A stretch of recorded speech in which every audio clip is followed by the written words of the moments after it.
29 सितंबर को रिजल्ट आया और इतना बेहतरीन, इतना विशाल, अनुशासित तरीके से चुनाव करवाया आप लोगों ने। आपने अपना जान माल खर्च किया।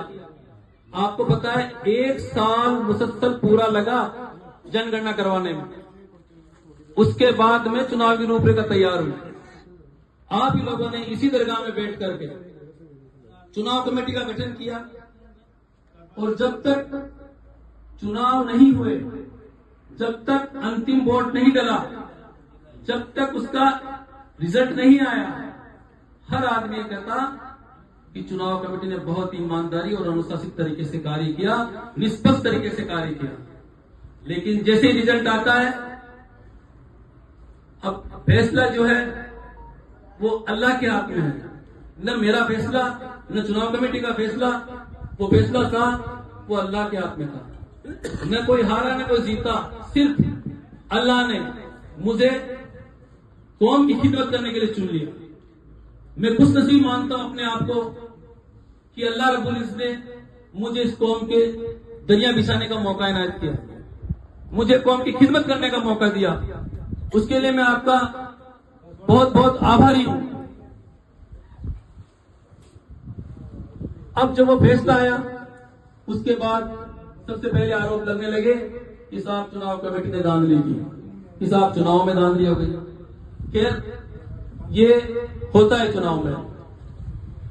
लोगों ने यहां तक कहा था इसी मीटिंग में कि आप चुनाव तो करवा रहे हो, हमारे बुजुर्गों ने कहा था, लेकिन चुनाव वही आदमी लड़ना जिसमें बर्दाश्त करने की क्षमता हो, और ये होना भी चाहिए था।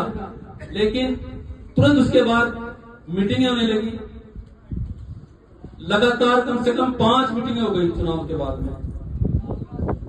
झरना में हो गई, दूदू दरगाह में हो गई, पड़ासोली किसी होटल में गोट के नाम पे हो गई, किसी घर पे हो गई। लेकिन हद तो जब हो गई जब 5 नवंबर को जनरल मीटिंग का नाम देकर पंपलेट छपाकर बाकायदा घोषणा करके जनरल मीटिंग का आगाज कर दिया गया और जनरल मीटिंग करवा दी गई।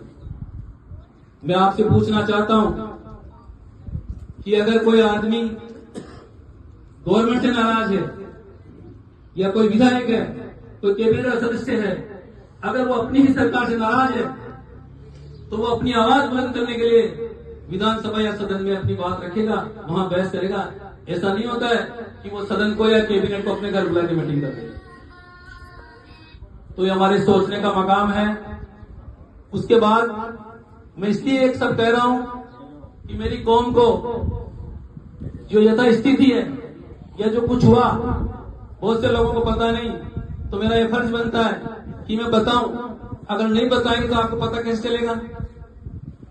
गुमराह किया गया लोगों को, हमारे खिलाफ भड़काया गया लोगों को, और कई ऐसी बातें जो बिना सिर पैर की बातें की गई।